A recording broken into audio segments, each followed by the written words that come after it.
भारत में कोरोना महामारी के नए मामले लगातार कम होते जा रहे हैं और पिछले 24 घंटे में 13,166 नए केस सामने आए हैं। वहीं 302 लोगों की मौत हो गई है। इस दौरान 26,988 लोग इस खतरनाक बीमारी को मात देने में भी सफल रहे हैं।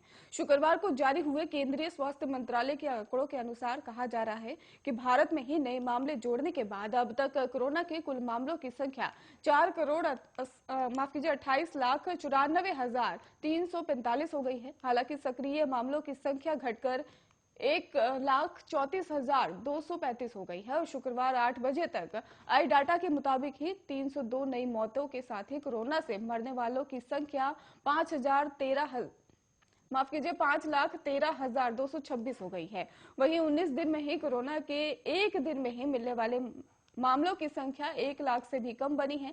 स्वास्थ्य मंत्रालय के अनुसार 24 घंटे में ही कोरोना से 26,988 लोग ठीक हुए हैं।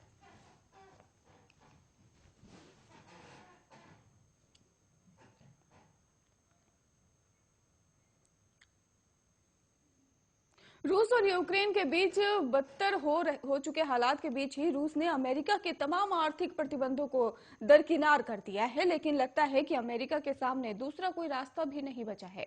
दरअसल दोनों देशों के बीच ही चल रहे विवाद के बीच एक बार फिर से बाइडेन मीडिया के सामने आए हैं। उन्होंने रूस के 4 बड़े बैंकों पर प्रतिबंध के साथ कई दूसरे आर्थिक पाबंदियों का भी ऐलान किया है। इसके साथ ही अमेरिका में रूस के दूसरे नंबर के राजनयिक को भी देश छोड़ने का आदेश दे दिया गया है। माना जा रहा है कि रूस का हमला यूक्रेन पर हो रहा है। तबाही यूक्रेन में मच रही है, लेकिन दर्द अमेरिका को भी हो रहा है, क्योंकि इस हमले ने अमेरिका के सुपर पावर वाली छवि को ही पुतिन ने बड़ा झटका दिया है। बाइडेन सरकार पर पुतिन के सामने बैकफुट पर जाने के आरोपों के बीच ही बीती रात अमेरिका राष्ट्रपति मीडिया से मुखातिब हुए हैं और वो रूस के खिलाफ ही जमकर बोले हैं और एक के बाद एक कई आर्थिक प्रतिबंधों का ऐलान करने चले गए। और इस हमले में आपको बता दें, इस हमले से भी अमेरिका पूरी तरह से गुस्से में है और अमेरिकी राष्ट्रपति बाइडेन ने चेतावनी देते हुए कहा कि पुतिन ने युद्ध के रास्ते को चुना है, अब उनके कदमों की कीमत रूस के लोग चुकाएंगे। बाइडेन ने इस वादे को दोहराया कि नाटो देशों के हर इंच की जमीन की रक्षा की जाएगी, लेकिन नाटो की शामिल होने में चक्कर में ही तबाही झेल रहे यूक्रेन में अमेरिका अपनी सेना तैनात नहीं करेगा।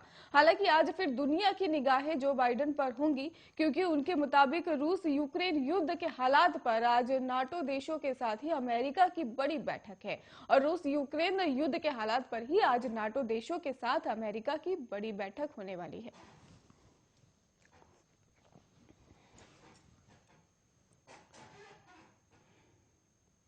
वहीं एनसीपी प्रवक्ता महाराष्ट्र के मंत्री नवाब मलिक की गिरफ्तारी के पीछे कुर्ला में ही जमीन की डील की एक पुरानी कहानी बताई जा रही है। ये जमीन उन्होंने अंडरवर्ल्ड से संबंधों के चलते ही कौड़ियों की कीमत पर हथियाया था।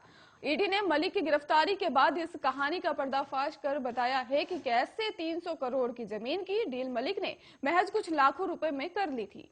और ईडी ने विशेष कोर्ट में कहा है कि मंत्री नवाब मलिक ने कथित रूप से ही मुनीरा प्लम्बर से 300 करोड़ रुपए का प्लांट कुछ लाख रुपए में एक कंपनी के जरिए ही हड़पा था। इस कंपनी का नाम है सोल्डिस्ट इन्वेस्टमेंट और इसके साथ ही कंपनी का मालिक मलिक परिवार है और आरोप लगाया जा रहा है कि मलिक ये कंपनी भगोड़े डॉन दाऊद इब्राहिम की बहन हसीना पारकर और डी गैंग के अन्य सदस्यों के सहयोग से चलाते रहे हैं। और इस संबंध में मुनीरा प्लम्बर की जो ईडी को दिए गए बयान में बताया गया है कि कुर्ला में ही गोवाला कंपाउंड में उनका 3 एकड़ प्लांट था और इस जमीन पर अवैध कब्जे को खाली कराने और विवादों को निपटाने के लिए सलीम पटेल ने उससे 5 लाख रुपए लिए थे, लेकिन उसने ये जमीन थर्ड पार्टी को बेच दी, जबकि सलीम को कभी प्रॉपर्टी को बेचने के लिए नहीं कहा था। ये नहीं 18 जुलाई 2003 को जमीन के मालिकाना हक ट्रांसफर करने में ही संबंधित कागज पर ही हस्ताक्षर नहीं किया था। उन्हें इस बात की भनक नहीं थी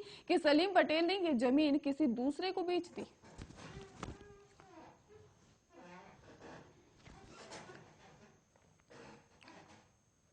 गोंडा में 27 फरवरी को 5वें चरण का मतदान होना है। हर रोज राजनीतिक पार्टियां यहां चुनावी दौरा कर अपनी ताकत झोंकने में लगी हुई हैं। भारतीय जनता पार्टी के प्रदेश अध्यक्ष स्वतंत्र देव सिंह भी गोंडा पहुंचे और यहां पर उन्होंने सदर विधानसभा के बीजेपी प्रत्याशी प्रतीक भूषण के समर्थन सालपुर बाजार के ही विष्णुपुर बैरिया में ही जनसभा को संबोधित करते हुए वोट की अपील की है। वहीं अखिलेश यादव और अन्य विपक्षी पार्टियों को जमकर निशाना साधा है। बताते चलें कि गोंडा में ही 5वें चरण का चुनावी प्रचार अब थमने की ओर पहुंच चुका है और 27 फरवरी को होने वाले मतदान के लिए कल शाम चुनाव प्रचार बंद कर दिया जाएगा।